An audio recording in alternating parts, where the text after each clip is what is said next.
Hello दोस्तों, आप सभी का अपने YouTube channel best education centre में हार्दिक स्वागत है। दोस्तों आज हम पढ़ने वाले 9th क्लास के साइंस का दूसरा अध्याय, और दूसरा अध्याय का नाम है कि क्या हमारे आसपास के पदार्थ शुद्ध हैं। तो इसके पार्ट 1 हम पढ़ने वाले हैं आज। ये इस चैप्टर का पहला पार्ट है और इसमें हम कुछ इम्पोर्टेंट प्रश्न करेंगे। तो आज का हमारा प्रश्न होगा, पहला प्रश्न है कि पदार्थ किसे कहते हैं और इसके प्रकार लिखें। दूसरा प्रश्न है कि शुद्ध पदार्थ और अशुद्ध पदार्थ किसे कहते हैं। तीसरा प्रश्न है तत्व किसे कहते हैं, तत्व के प्रकार लिखें। चौथा प्रश्न है यौगिक किसे कहते हैं। पांचवा प्रश्न है मिश्रण किसे कहते हैं। छठा प्रश्न होगा जो मोस्ट इंपॉर्टेंट है, यौगिक और मिश्रण में क्या अंतर है। सातवां प्रश्न है समांगी मिश्रण और विषमांगी मिश्रण में क्या अंतर है। आठवां प्रश्न होगा विलयन, विलेय और विलय की परिभाषा लिखें। नौवां प्रश्न होगा संतृप्त और असंतृप्त विलयन की परिभाषा लिखें। 10वां प्रश्न होगा घुलनशीलता किसे कहते हैं। 11वां प्रश्न है विलयन की सांद्रता किसे कहते हैं। और 12वां प्रश्न होगा एक न्यूमेरिकल है कि 1 बिलियन के 320 ग्राम विलायक जल में 40 ग्राम साधारण नमक विलेय है, तो विलयन की सांद्रता ज्ञात कीजिए। तो ये दोस्तों आज हम 12 प्रश्नों के आंसर करने वाले हैं और इस प्रश्न की किस प्रकार से हम आंसर करेंगे 1 बाय 1 हम देखेंगे। दोस्तों इस वीडियो को अच्छे से देखना क्योंकि इसमें काफ़ी इंपॉर्टेंट प्रश्न है जो आपके एग्जाम में हमेशा आते हैं। दोस्तों आज का पहला प्रश्न है कि पदार्थ किसे कहते हैं और इसके प्रकार लिखें। तो दोस्तों वैसे तो ये पहले चैप्टर में भी आपको मैं बता चुका हूँ, लेकिन फिर भी आप इसको पढ़ लो कि ब्रह्मांड में, ठीक है, ब्रह्मांड में विद्यमान प्रत्येक वस्तु जो स्थान घेरता है, ठीक है, तथा जिसमें द्रव्यमान हो पदार्थ कहलाता है।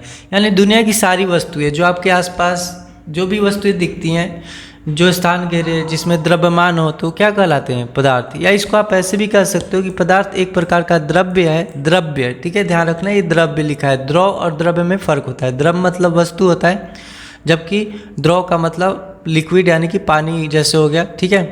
तो पदार्थ एक प्रकार का द्रव्य है जो कि भौतिक प्रक्रमों द्वारा अन्य प्रकार के द्रव्य में पृथक नहीं किया जा सकता। तो दोस्तों जैसे पत्थर है, किताब है, वायु, जल, बादल, रेत, मिट्टी, ये सब जितने भी हैं ये सब क्या है, पदार्थ कहलाते हैं। और आप जानते हो कि पत्थर को तोड़ेंगे तो पत्थर ही होगा ना, ठीक है। किताब को फाड़ेंगे तो आखिर किताब का जो पेज है, कागज़ है तो कागज़ ही रहेगा, है ना। तो इस तरीके से हम कह सकते हैं कि पदार्थ एक प्रकार का द्रव्य है जो कि भौतिक प्रक्रमों द्वारा अन्य प्रकार के द्रव्य में हम उसको पृथक नहीं कर सकते। अब दोस्तों जैसे कि मैंने बताया कि पदार्थ 2 प्रकार के होते हैं, एक होता है शुद्ध पदार्थ और एक होता है अशुद्ध पदार्थ। तो ये तो हो गया पदार्थ किसे कहते हैं और इसके प्रकार। अब नेक्स्ट प्रश्न पढ़ते हैं। दोस्तों नेक्स्ट प्रश्न है कि शुद्ध पदार्थ किसे कहते हैं। तो वे पदार्थ जो एक ही प्रकार के अणुओं और परमाणुओं से मिलकर बने होते हैं उनको क्या कहते हैं, शुद्ध पदार्थ कहते हैं, ठीक है। ध्यान रहेगा एक ही प्रकार के अणु या परमाणु, और अगर मान चलो कि एक से अधिक प्रकार के परमाणुओं से अगर मिलकर बना होगा तो निश्चित, ठीक है, निश्चित अनुपात में मिलकर बना होगा, ठीक है, तो उसे शुद्ध पदार्थ कहते हैं। और शुद्ध पदार्थों के गलनांक और क्वथनांक क्या होते हैं, निश्चित होते हैं। जैसे हाइड्रोजन है, ठीक है, हाइड्रोजन एक शुद्ध पदार्थ है। जल, हाइड्रोजन और ऑक्सीजन मिलकर बना हुआ है। सोना हो गया, नमक हो गया, ये सब क्या होते हैं, शुद्ध पदार्थ। तो दोस्तों आपको बता दूं कि शुद्ध पदार्थ में तत्व और यौगिक आते हैं, और तत्व और यौगिक के बारे में आगे भी हम पढ़ेंगे। और यौगिक में आप ये भी जानोगे कि यौगिक जो होता है 2 या 2 से अधिक प्रकार के अणु और परमाणु के निश्चित अनुपात में मिश्रण से वो बनता है, ठीक है। चलिए नेक्स्ट हम पढ़ते हैं अशुद्ध पदार्थ किसे कहते हैं। तो अशुद्ध पदार्थ क्या होता है, वे पदार्थ जो एक से अधिक प्रकार के अणुओं और परमाणुओं से अनिश्चित अनुपात में, ये ध्यान रखना, ठीक है, यहाँ पे अनिश्चित अनुपात में मिलकर बने होते हैं तो उन्हें अशुद्ध पदार्थ कहते हैं, ठीक है। अशुद्ध पदार्थ के गलनांक और क्वथनांक क्या होते हैं, निश्चित नहीं होते। तो ये बात ध्यान रखना कि शुद्ध पदार्थ के गलनांक और क्वथनांक निश्चित होते हैं, जबकि अशुद्ध पदार्थ के गलनांक और क्वथनांक क्या होते हैं, निश्चित नहीं होते, ठीक है। जैसे आप कह सकते हो वायु, नींबू पानी, चीनी, नमक का घोल, जैसे तो इसमें अशुद्ध पदार्थ है। जैसे वायु है, वायु में बहुत सारे गैसों का मिश्रण होता है ना। उस तरीके से नींबू पानी, तो नींबू पानी में जो होता है, जैसे पानी में नींबू या नमक हमने मिला दिया तो कोई निश्चित उसका अनुपात नहीं होता, कम ज़्यादा हम अपने अकॉर्डिंग जो है मिला लेते हैं, है ना। उस तरीके से चीनी और नमक का घोल हो गया, ठीक है, तो चीनी और नमक का घोल में कोई निश्चित अनुपात में नहीं मिलाया जाता, ठीक है। और ये अलग अलग प्रकार के जो है पदार्थ हो गए, ठीक है। तो ये जो होते हैं अशुद्ध पदार्थ होते हैं, ठीक है। चलिए पढ़ते हैं नेक्स्ट प्रश्न। दोस्तों नेक्स्ट प्रश्न है तत्व किसे कहते हैं और तत्व के प्रकार लिखें। तो क्या हम लिखेंगे, तत्व पदार्थ का वह मूल रूप है जिसे किसी भी रासायनिक प्रतिक्रिया द्वारा अन्य सरल पदार्थों में विभाजित नहीं किया जा सकता। जैसे हाइड्रोजन है, तो हाइड्रोजन को आप कैसे भी कर लो, कुछ भी कर लो, ठीक है, कोई भी रासायनिक प्रतिक्रिया लगा लो तो रहेगा हाइड्रोजन ही, है ना। तो इस प्रकार से तत्व क्या होता है, मूल रूप में होता है, ठीक है, उसे किसी भी रासायनिक प्रतिक्रिया द्वारा हम अन्य सरल पदार्थों में विभाजित नहीं कर सकते।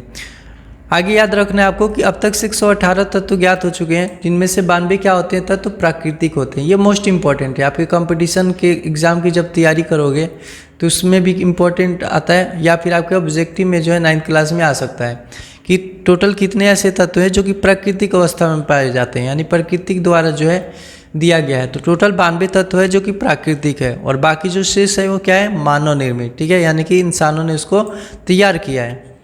जैसे आप ये तत्व का एग्जाम्पल देख लो, ठीक है, हाइड्रोजन, ऑक्सीजन, लोहा, सोना, सोडियम, कार्बन, ये सब क्या है, तत्व के एग्जाम्पल है, ठीक है। अब आगे हम पढ़ते हैं कि तत्व को 3 वर्गों में विभाजित किया जाता है। कौन कौन, धातु, अधातु और उपधातु। इनके बारे में मैं आगे डिटेल में बताऊंगा, कुछ नोट याद कर लो, ठीक है, जो कि इम्पोर्टेंट है। सर्वप्रथम तत्व शब्द का प्रयोग सन 1661 ईस्वी में रॉबर्ट बायल, ठीक है, रॉबर्ट बायल नाम का एक साइंटिस्ट है, उन्होंने किया था तत्व शब्द का प्रयोग। और सर्वप्रथम तत्व की परिभाषा को प्रयोग द्वारा एंटोनी लॉरेंट लवाइजिए जो है उन्होंने प्रतिपादित किया था, यानी इन्होंने परिभाषा दिया था उसका प्रयोग करके, ठीक है। उन्होंने प्रयोग किया कि तत्व क्या है, कि एक मूल रूप होता है जो किसी भी रासायनिक प्रतिक्रिया द्वारा अन्य सरल पदार्थों में विभाजित नहीं किया जा सकता, ठीक है। आई होप ये क्लियर हो गया। चलिए पढ़ते हैं नेक्स्ट प्रश्न। दोस्तों नेक्स्ट प्रश्न है, यौगिक किसे कहते हैं, ठीक है।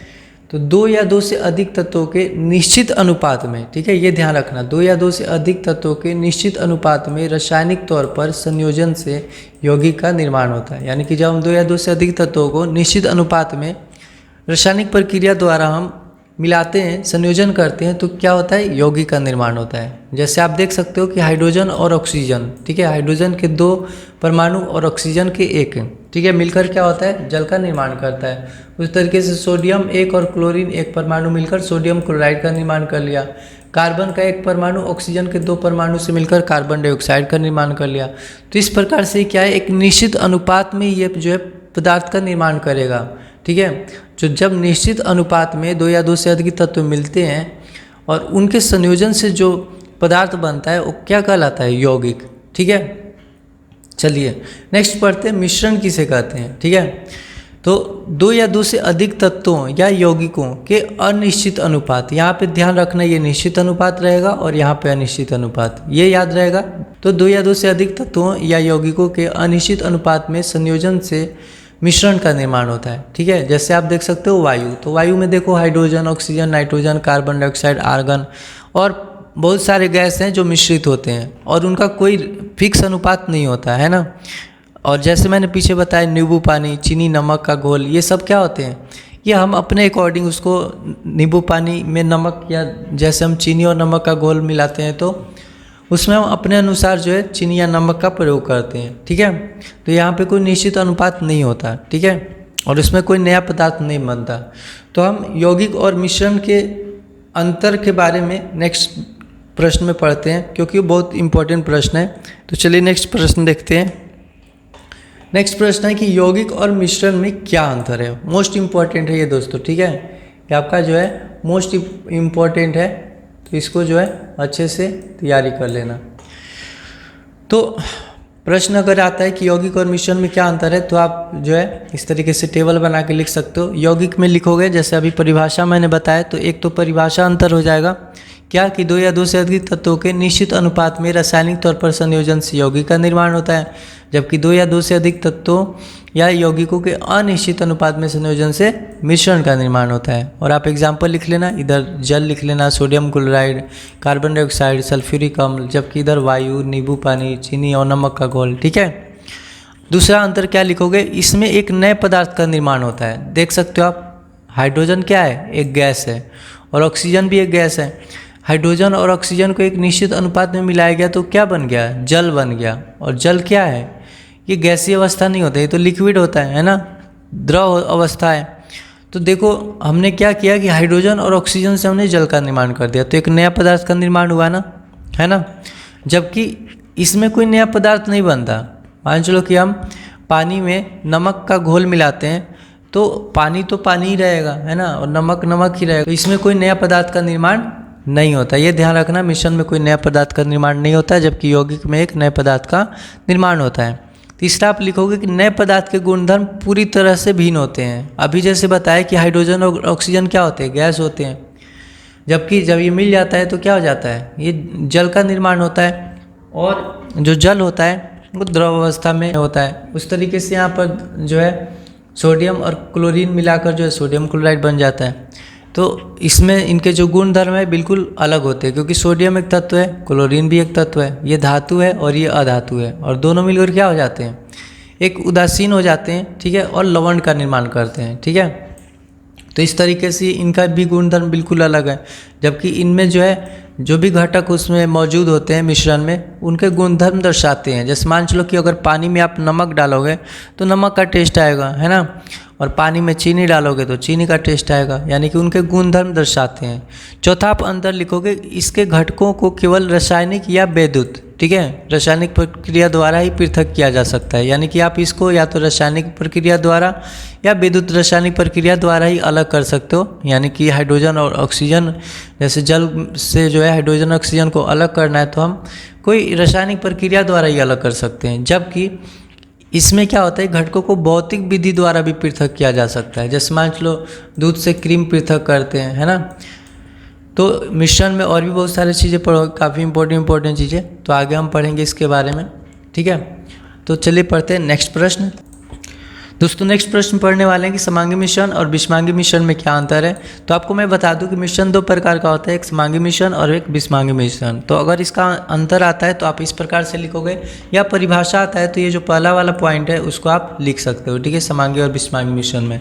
तो देखते हैं हम अंतर किस प्रकार से लिखेंगे। समांगी मिश्रण में आप लिखोगे कि वे मिश्रण जिनमें पदार्थ परस्पर पूर्ण रूप से मिश्रित होते हैं और एक दूसरे से अविभेद होते हैं, समांगी मिश्रण कहलाते हैं। समझ रहे हो, यानी कि जब हम उनमें पदार्थों को मिश्रित करेंगे तो इस प्रकार से वो मिश्रित हो जाएंगे ताकि एक दूसरे से अलग नहीं दिखाई देंगे। जैसे आप जल में चीनी को इस प्रकार से घोल दो ताकि चीनी के कण दिखाई ना दे, है ना, तो उसके बाद यानी पूर्ण रूप से जो शरबत तैयार हो जाता है तो आप उस शरबत में देखोगे कि चीनी का कण जो है दिखाई नहीं देगा, है ना। यानी ऐसा होता है जैसा लगता है कि कोई एक ही मतलब पदार्थ हो, उसमें दो पदार्थ या दो से अधिक पदार्थ नहीं घुला हुआ है ना। उस तरीके से विषमांगी मिश्रण में क्या लिखेंगे, वे मिश्रण जिसमें पदार्थ पृथक रहते हैं, ठीक है, मतलब इनमें जो भी पदार्थ का मिश्रण होता है वो अलग अलग दिखाई दे देते हैं, ठीक है, जिसमें एक पदार्थ क्या होता है, छोटे कणों, छोटी छोटी बूंदों अथवा बुलबुले के रूप में दूसरे पदार्थ में हर जगह फैला रहता है, तो उसको विषमांगी मिश्रण कहते हैं। जैसे जल में रेत का मिश्रण, जल में आप रेत डालोगे, है ना, तो रेत तो घुलेगा नहीं जल में, है ना, वो ऐसे ही अलग अलग नज़र आ जाएगा। इसके अलावा दूसरा अंतर लिखोगे कि इसके संपूर्ण द्रव्यमान में समान संगठन होते हैं, यानी कि चाहे शरबत का कोई भी पॉइंट कहीं से भी एक चम्मच उठा लो, उसके टेस्ट जो है वैसे ही रहते हैं, है ना, सही से अगर घोल दो तो।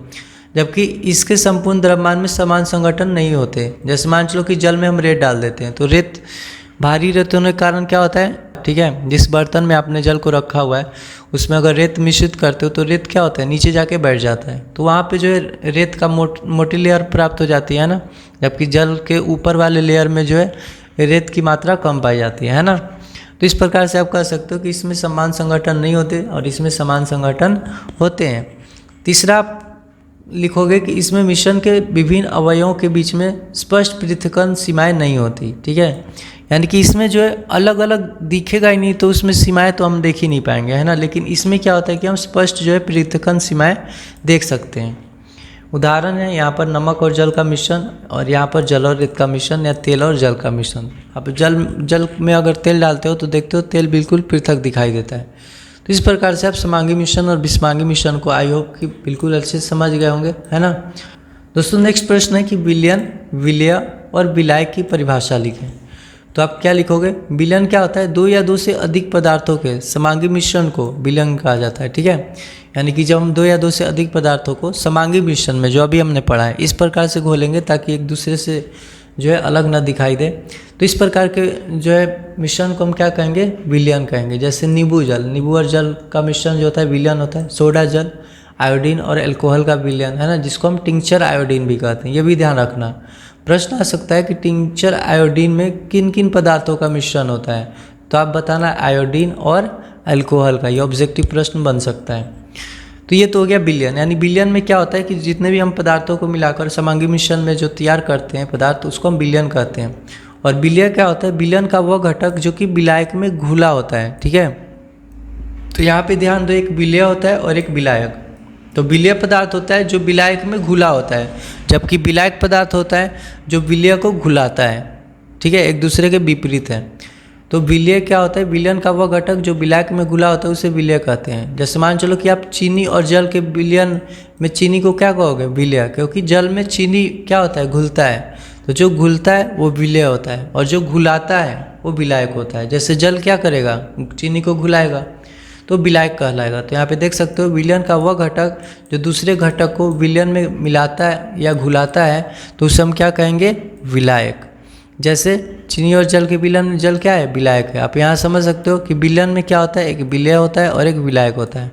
तो जो घुलनशील पदार्थ है वो विलय होता है, और जो विलयन में जिसमें पदार्थ घुलता है तो विलायक कहलाता है। जैसे यहाँ पे हो गया चीनी, क्योंकि चीनी घुलता है ना, और पानी क्या होता है, घुलाता है। तो इस प्रकार से हम विलयन, विलय और विलायक की परिभाषा लिखेंगे। अब पढ़ते हैं नेक्स्ट प्रश्न। दोस्तों नेक्स्ट प्रश्न है कि संतृप्त और असंतृप्त विलयन की परिभाषा लिखें। ठीक है, विलयन जो है संतृप्त, असंतृप्त, एक और होता है अति संतृप्त। ठीक है, तो देखो संतृप्त विलयन क्या होता है, किसी निश्चित तापमान पर यदि विलयन में विलय पदार्थ नहीं घुलता तो इस प्रकार के विलयन को संतृप्त विलयन। देखो तृप्त का मतलब बिल्कुल मन भर गया है ना, तृप्त कहते हैं ना कि हमारा जो है मन तृप्त हो गया।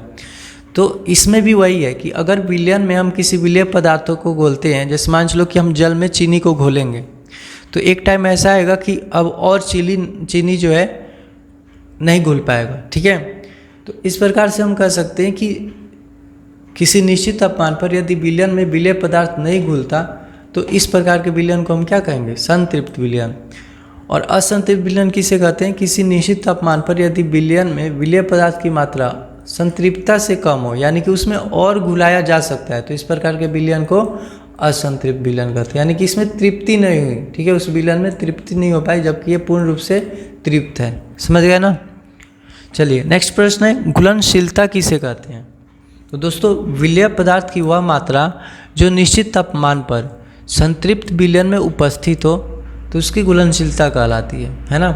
विलय पदार्थ की वह मात्रा जो निश्चित तापमान पर संतृप्त विलयन में उपस्थित हो उसकी घुलनशीलता कहलाती है। यानी ये पूरे विलयन से कंपैरिजन करना है विलय का। ठीक है, इसके लिए प्रश्न आगे है जो आप समझना है प्रश्न को। तो पहले कुछ फार्मूला भी हम इसके बारे में पढ़ेंगे। तो चलिए पढ़ते हैं नेक्स्ट प्रश्न। दोस्तों विलयन की सांद्रता किसे कहते हैं। ठीक है, यानी इसमें हम विलय की सांद्रता या विलयन के द्रव्यमान प्रतिशत, ठीक है, या विलयन के आयतन के लिए प्रतिशत निकालने के लिए हम इसमें पढ़ेंगे। तो इसमें क्या होता है कि अगर आता है कि विलयन की सांद्रता किसे कहते हैं, तो विलायक की मात्रा में घुले हुए विलय पदार्थ की मात्रा को विलयन की सांद्रता कहते हैं, जैसे अभी हमने पढ़ा। तो इसमें फॉर्मूला क्या लगेगा, द्रव्यमान या फिर विलयन के द्रव्यमान प्रतिशत निकालने के लिए विलय पदार्थ का द्रव्यमान ऊपर रखेंगे और नीचे विलयन का कुल द्रव्यमान, है ना, और 100 से मल्टीप्लाई कर देंगे। या फिर अगर द्रव्यमान या विलयन के आयतन प्रतिशत निकालना हो तो विलय पदार्थ का द्रव्यमान ऊपर, ठीक है, विलय पदार्थ का द्रव्यमान ऊपर आएगा और विलयन का आयतन नीचे आएगा और 100 से मल्टीप्लाई हो जाएगा। उसी प्रकार से अगर विलयन के आयतन या आयतन प्रतिशत निकालना हो तो विलय का आयतन ऊपर आएगा और विलयन का आयतन नीचे आएगा और 100 से मल्टीप्लाई करेंगे। तो दोस्तों इसमें न्यूमेरिकल आता है। ठीक है, आपको यही 2-3 फॉर्मूले हैं जो इस चैप्टर से कोई एक न्यूमेरिकल आ सकता है। तो किस प्रकार से न्यूमेरिकल आएंगे वो देखो अगले प्रश्न में। प्रश्न है कि एक विलयन के 320 ग्राम में, ठीक है, एक विलयन है जिसके 320 ग्राम विलायक है। विलायक कौन सा है, जल है। यानी 320 ग्राम जल में आप कह सकते हो 40 ग्राम क्या है, 40 ग्राम साधारण नमक विलेय है। ठीक है, ये विलायक हो गया जल और ये विलेय हो गया। तो विलयन की सांद्रता ज्ञात करनी है। तो दोस्तों अगर हम विलयन का टोटल द्रव्यमान निकाले तो 320 और 40 दोनों को ऐड करेंगे, टोटल कितना हो जाएगा 360, जो कि मैंने यहाँ पे किया हुआ है, आप देख सकते हो। हम यहाँ पे लिखेंगे विलायक पदार्थ जल का द्रव्यमान, क्योंकि यहाँ पे विलायक क्या है, जल है, क्योंकि जल ही नमक को घुलाएगा। और इसकी मात्रा कितनी है 320 ग्राम। फिर आगे देखोगे कि विलेय पदार्थ नमक जो है, यहाँ पे साधारण नमक है ना, तो इसका द्रव्यमान कितना है 40 ग्राम। तो हमें तो टोटल बिलियन चाहिए, क्योंकि फॉर्मूला तो ये होता है विलेय पदार्थ का द्रव्यमान अपन में बिलियन का द्रव्यमान। तो बिलियन का द्रव्यमान तो प्रश्न में है नहीं, तो हम यहाँ निकालेंगे कैसे, दोनों को ऐड करके। तो 320 ग्राम और 40 ग्राम दोनों को जोड़ेंगे 360 ग्राम हो जाएगा। तो जब आप बिलियन के द्रव्यमान प्रतिशत निकालोगे तो विलेय पदार्थ का द्रव्यमान, ठीक है, तो विलेय पदार्थ कौन सा है, साधारण नमक है, तो 40 ऊपर आ जाएगा, है ना, 40 ग्राम ऊपर आ गया। और नीचे होता है विलयन का द्रव्यमान, तो विलयन का द्रव्यमान हमने अभी निकाला 360 ग्राम, ठीक है। तो यहाँ से ग्राम कट गया, और ये 40 से जो है 360 9 बार में कट गया। और जब आप इसको 100 को 9 से डिवाइड करोगे तो क्या आ जाएगा 11.11%। समझ में आया ना। आपको इस प्रकार के प्रश्न में बस इतना ही देखना है कि क्या क्या गिवन है, विलायक की मात्रा गिवन है, विलय की मात्रा दिया गया है, या विलयन की मात्रा दिया गया है। अगर नहीं दिया गया है तो उसमें से जो है कोई दो दिया ही रहेगा, उसमें से तीसरा आप ज्ञात कर सकते। तो दोस्तों आई होप आपको आज का वीडियो पसंद आया होगा। आज पार्ट 1 में हम इतने इंपॉर्टेंट प्रश्न पढ़ने वाले हैं, क्योंकि वीडियो लंबी हो जाएगी। शेष जो इंपॉर्टेंट प्रश्न है वो पार्ट 2 और पार्ट 3 में करवा दूंगा, ठीक है दोस्तों। आज के लिए इतना ही, फिर मिलते हैं नेक्स्ट वीडियो में, तब तक के लिए जय हिंद दोस्तों।